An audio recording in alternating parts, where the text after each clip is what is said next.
જય સિયારામ. આજે આપણે સ્વાધ્યાય 6.4 એનો પ્રશ્ન પહેલો જોઈએ. તો પ્રશ્ન 1ની રકમમાં એવું કીધું છે કે ત્રિકોણ એબીસી સમરૂપ ત્રિકોણ DEF છે. તેમના ક્ષેત્રફળ અનુક્રમે 64 સેન્ટીમીટર સ્ક્વેર અને 121 સેમી સ્ક્વેર છે. જો EFનું માપ 15.4 સેન્ટીમીટર હોય તો BC મેળવો. તો આની અંદર આપણે આગળ એક પ્રમેય શીખી ગયા છીએ. એ પ્રમેયનો ઉપયોગ કરવાનો છે. પ્રમેય કયો હતો? તો કે પ્રમેય 6.6 કે ત્રિકોણના ક્ષેત્રફળનો ગુણોત્તર એની અનુરૂપ બાજુઓના વર્ગના ગુણોત્તર બરોબર હોય. તો એના માટે આપણને બે ત્રિકોણ આપી દીધા. આપણે થોડીક આકૃતિ દોરી દઈએ જેથી કરીને સરળતાથી ખબર પડે. પહેલો જે ત્રિકોણ છે એ છે એબીસી. ત્યાર પછી બીજો જે ત્રિકોણ છે એનું નામ કીધું છે DEF. એટલે કે ત્રિકોણ એબીસી અને DEF બંને ત્રિકોણ કેવા છે? તો કે સમરૂપ છે. ક્ષેત્રફળ આપી દીધા. એબીસીનું ક્ષેત્રફળ 64, DEFનું ક્ષેત્રફળ 121. જો EFનું માપ, EF એટલે આ બાજુ, એનું માપ 15.4 સેમી હોય એવું કીધું. કેટલું હોય? 15.4 સેન્ટીમીટર. તો BCનું માપ મેળવો. તો EF એને અનુરૂપ કોણ થાય? તો કે BC જ થાય ને. તો ડાયરેક્ટ આપણને પ્રમેય 6.6નો ઉપયોગ કરી અને આપણે ક્ષેત્રફળ છે એ ગુણોત્તર સ્વરૂપે લઈ લઈશું. તો આપણે ડાયરેક્ટ જ આવું લખી દઈશું.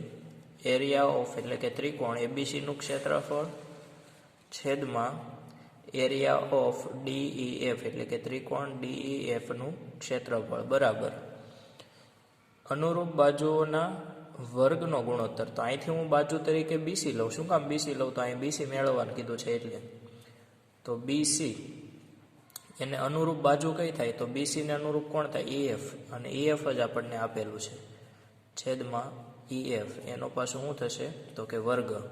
બાજુમાં કારણ લખવાનું. શું કામ આવું લખ્યું? તો કે પ્રમેય 6.6 પરથી. પ્રમેય 6.6 ની અંદર આપણને આવું કીધેલું છે. બરાબર. હવે જે રકમમાં આપણને કિંમત આપી મૂકી દેવાની.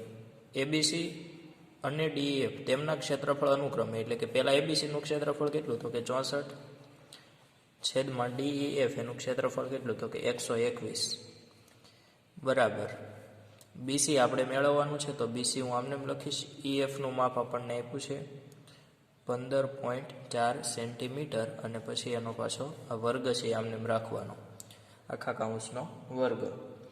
હવે જો આપણે અહીંથી વર્ગ કાઢવો હોય, અહીંથી આપણે વર્ગ કાઢવો હોય તો સામે વર્ગમૂળ લેવું પડે. એવું આપણે આગળ શીખી ગયા. બરાબરની એક બાજુથી વર્ગ કાઢવો હોય તો બરાબરની સામેની બાજુએ વર્ગમૂળ લેવું પડે.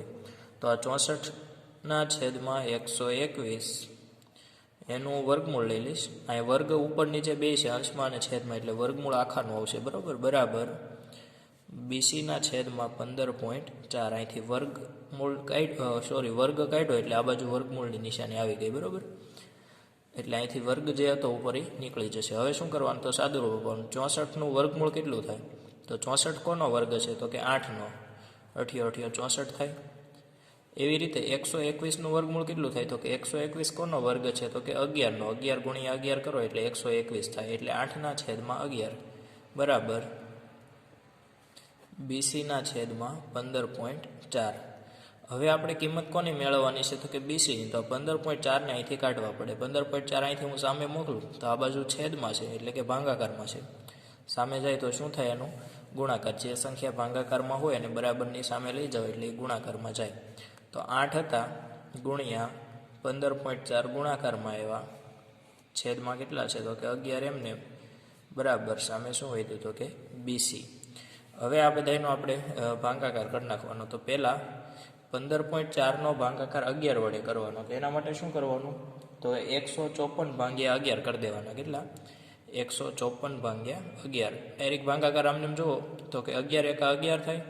15માંથી 11 કાઢો 4 વધે. પાછા 4 ઉતારશો એટલે 44 થશે. પછી પાછો ભાગાકાર એટલે 11 ચોક 44. એટલે અહીં જવાબ કેટલો આવે? તો કે 14.1 એમને ઉમેર દેવાનો. તો માટે 8 એમને 1.4 થાય. ટૂંકમાં આ બેનો છેદ ઉડે એટલે 1.4 થાય. ખબર ન પડે તો સાઈડમાં આવી રીતે ભાગાકાર કરી દેવાનો. 154 ભાગ્યા 11 એટલે 14 જવાબ આવશે ને એમાં પોઈન્ટ ઉમેરી દેવાનો એટલે 1.4 થઈ જાય. બરાબર. બરાબર બીસી. હવે બીસીની કિંમત મેળવવી તો 1.4નો ગુણાકાર કોની સાથે? તો કે 8 સાથે. 1.4 ગુણ્યા 8 કરી દેવાના. તો 1.4 ગુણ્યા 8 કરશો તમે એટલે 11.2 આવશે. કેટલા આવશે? 11.2. એનો ગુણાકાર આ રીતે જ કરવાનો, 14 ગુણ્યા 8. પછી જવાબ જે આવે 112 આવ્યો તો આ 1 પોઈન્ટ જે હતો એ ઉમેરી દેવાનો એટલે 11.2 થઈ જાય. બરાબર. તો બીસી બરાબર 11.2 સેન્ટીમીટર. મીટર હોય તો મીટર, સેમી હોય તો સેમી, પણ ત્રિકોણ છે એટલે જનરલી સેન્ટીમીટરમાં જ માપ આપેલા હશે. તો બીસીનું માપ આપણને 11.2 સેમી મળ્યું. ત્યાર પછી આગળ આપણે પ્રશ્ન 8 જોઈએ. સ્વાધ્યાય 6.4નો 8મો પ્રશ્ન. તો 8મા પ્રશ્નની અંદર એવું કીધું કે જેમાં ડી એ બીસીનું મધ્ય બિંદુ હોય એવા બે સમબાજુ ત્રિકોણ એબીસી અને બીડીઈ છે. ત્રિકોણ એબીસી અને ત્રિકોણ બીડીઈના ક્ષેત્રફળનો ગુણોત્તર ખાલી જગ્યા થાય. ડાયરેક્ટ એવું જ કહી દીધું કે ડી છે એ બીસીનું મધ્ય બિંદુ છે. બંને ત્રિકોણ છે એ સમબાજુ છે. આ શબ્દને ખાસ સમજવાનો. સમબાજુ ત્રિકોણ કોને કહેવાય? તો જેની 3 બાજુઓના માપ કેવા હોય? સરખા હોય એને સમબાજુ ત્રિકોણ કહીશું આપણે. એના ક્ષેત્રફળનો ગુણોત્તર કેટલો થાય એવું આપણને પૂછવું છે. તો જો ઓપ્શન પણ આપી દીધા છે, પણ જનરલી આ દાખલો છે એ આમને પણ ઓપ્શન વગર પૂછાઈ શકે. તો પહેલો જે ત્રિકોણ છે એ એબીસી છે, બીજો ત્રિકોણ મેં લીધો બીડીઈ. જો આ બંને ત્રિકોણ સમબાજુ હોય તો બધી બાજુઓ સરખી. હું એમ કહું એ બી, તો એ બીને અનુરૂપ કોણ થાય? તો કે બીડી પણ થાય, ડીઈ પણ થાય, બીઈ પણ થાય, કેમ કે ત્રિકોણ તો સમબાજુ છે. એટલે ગમે એ બાજુ છે એ અનુરૂપ હોઈ શકે. જરૂરી નથી કે એ બીને અનુરૂપ બીડી જ થાય, બીસીને અનુરૂપ ડીઈ જ થાય. હું એવું કહું બીસી, તો બીસીને અનુરૂપ હું બીડી પણ લઈ શકું. જેવી મારે જવાબની જરૂરિયાત હોય એ પ્રમાણે આપણે અનુરૂપ બાજુઓ લઈશું. શું કામ? તો કે ત્રિકોણ કેવા છે? સમબાજુ. એટલે કોઈ પણ ત્રિકોણને અનુરૂપ કોઈ પણ બાજુ લઈ શકાય. બરાબર. હવે રકમમાં એક એવો શબ્દ વાપર્યો છે કે ડી એ બીસીનું મધ્ય બિંદુ છે. તો આ જે ત્રિકોણ એબીસી છે એમાં ધારો કે હું અહીંયા બિંદુ ડી લઉં. આ ત્રિકોણ આખો અલગ જ છે, પણ ધારો કે આનું મધ્ય બિંદુ હું ડી લઉં. કોનું? તો કે બીસીનું. બીસીનું મધ્ય બિંદુ તમે ડી લ્યો એનો અર્થ શું થાય? તો કે એનો અર્થ એવો થાય કે આ બીસી હતા એના બે ભાગ પડ્યા. પહેલો ભાગ પડ્યો બીડી અને બીજો ભાગ પડ્યો ડીસી. પહેલો ભાગ કયો પડ્યો? બીડી અને બીજો ભાગ કયો પડ્યો? ડીસી. તો આ બંને જે ભાગ છે બીડી છે એનું માપ બીસી કરતાં અડધું થાય. મધ્ય બિંદુ એટલે બે સરખા ભાગ પાડે. ધારો કે હું એવું કહું કે આ બીસીનું માપ 4 સેમી છે. સમજવા માટે બીસીનું માપ કેટલું છે? તો કે 4 સેમી. તો આ બીડી કેટલું થાય? તો કે બીડી બરાબર 4ના અડધા એટલે 2 સેમી થાય. એવી રીતે આ સીડી એટલે કે ડીસી પણ 2 થાય. 2 ને 2 4 થઈ જાય. બરાબર. તો એ સિદ્ધાંતનો ઉપયોગ આપણે આની અંદર કરવાનો છે. તો જોઈએ, ડી એ બીસીનું મધ્ય બિંદુ છે. મધ્ય બિંદુ ને આપણે ટૂંકમાં લખી દીધું મધ્ય બિંદુ છે. તો આ બીડીનું માપ છે બીડી બરાબર બીસીના માપ કરતાં અડધું થાય.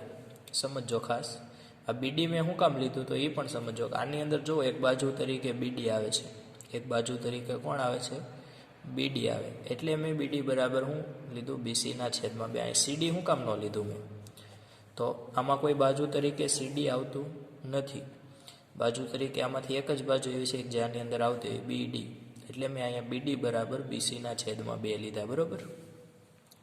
હવે આ જે બે ત્રિકોણ છે એના ક્ષેત્રફળનો ગુણોત્તર આપણે મેળવવો છે. તો હું ડાયરેક્ટ લખીશ આવું, એરિયા ઓફ એબીસી એટલે કે ત્રિકોણ એબીસીનું ક્ષેત્રફળ છેદમાં એરિયા ઓફ બીડીઈ, બીજો ત્રિકોણ બીડીઈ બરાબર.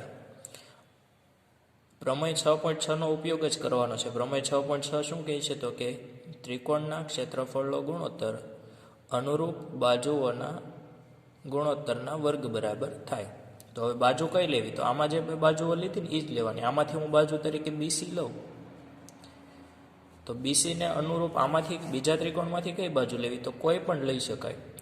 કેમ કે ત્રિકોણ સમબાજુ ડીઈ પણ લઈ શકો, બીઈ પણ લેવાય, બીડી પણ લેવાય, પણ આપણે લેશું બીડી.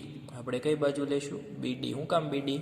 તો આપણે જ્યાં સમીકરણ મેળવું, ધારો કે આનું સમીકરણ 1 કહી દઉં, તો આજે સમીકરણ 1માં આપણે કોનો ઉપયોગ કર્યો? તો કે બીસીનો કર્યો અને બીડીનો કર્યો, બરાબર?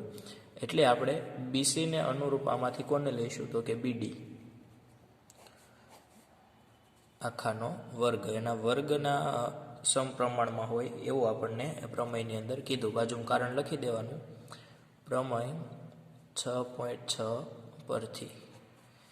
હવે શું કરશું? તો કે આપણી પાસે કોઈ કિંમત તો નથી, તો એ કિંમત મૂકવા માટે આપણે આ સમીકરણ 2નો ઉપયોગ કરશું. તો એરિયા ઓફ એબીસી છેદમાં એરિયા ઓફ બીડીઈ બરાબર. આ બીડીને આમને એમ રાખવા હોય તો આ બીસીની કિંમત મારે મૂકવી પડે. કોની કિંમત મૂકવી પડે? બીસીની. તો આના ઉપરથી બીસીની કિંમત મેળવી લેવાની. બીસીની કિંમત મેળવી તો 2 સામે જાય. 2 સામે જાય એટલે શું થાય? ગુણાકાર થાય ને, એટલે ટૂંકમાં આવું થાય, બીસી બરાબર 2 ગુણ્યા બીડી, આવું થઈ જાય. બીસી બરાબર શું થઈ જાય? 2 ગુણ્યા બીડી. તો બીસીની કિંમત હું મૂકી દઈશ 2 ગુણ્યા બીડી, છેદમાં તો બીડી છે જ આમને આખાનો વર્ગ. ક્યાંથી આવ્યું? તો કે સમીકરણ 1 પરથી બીસીની કિંમત મૂકતા, બીસીની કિંમત મૂકતા સમીકરણ 1 ક્યાંથી આવ્યું? તો એ પાછા ધ્યાન રાખજો, ડી એ બીસીનું મધ્ય બિંદુ છે, એટલે આપણે આવું લખ્યું. ડી જો બીસીનું મધ્ય બિંદુ હોય તો આ 1 ભાગ બીડી આખાના કરતાં અડધો થાય, એટલે કે બીસીથી અડધો થાય, બરાબર? બીસીની કિંમત મેળવી હતી, 2 સામે લઈ ગયા એટલે ગુણાકારમાં ગયા, તો બીસી બરાબર 2 ગુણ્યા બીડી. કારણ લખવાનું, સમીકરણ 1 પરથી બીસીની કિંમત મૂકતા. હવે જો આમાં બીડી અને બીડી અંશમાં અને છેદમાં સરખા છે એટલે ઉડી જાય, બરાબર? તો માટે એરિયા ઓફ એબીસી એટલે કે ત્રિકોણ એબીસીનું ક્ષેત્રફળ છેદમાં એરિયા ઓફ બીડીઈ એટલે કે બીડીઈનું ક્ષેત્રફળ બરાબર. અહીં કેટલા વિધા? 2 વિધા. છેદમાં કાંઈ ન હોય તો 1 હોય આખાનો વર્ગ. આ વર્ગ છે એ અંશમાં પણ લાગુ પડે અને છેદમાં પણ લાગુ પડે. તો એરિયા ઓફ એબીસી છેદમાં એરિયા ઓફ બીડીઈ બરાબર. અહીં 2નો વર્ગ કરો એટલે 4 થાય, છેદમાં 1નો વર્ગ કરો એટલે 1 જ થાય, એટલે 4/1. પણ આપણી પાસે ગુણોત્તર સ્વરૂપ માંગ્યું છે, એટલે અહીં જો 4/1. 4/1નો અર્થ શું થાય?